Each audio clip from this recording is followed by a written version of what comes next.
Hi everyone, welcome to my channel Infinity Tech. So in this video we are going to show how to unhide our hidden folder.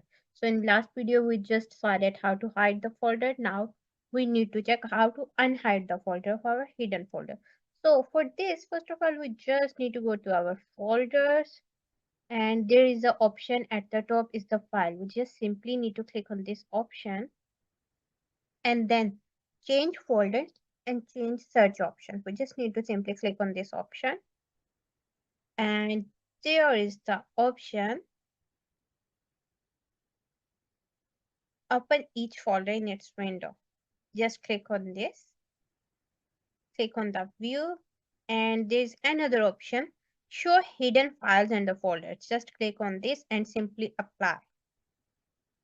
Now we need to check about our folder that we hide in our last video. Here you can see this is our folder that we hide in our last video, and by following these steps you simply unhide your hidden folder.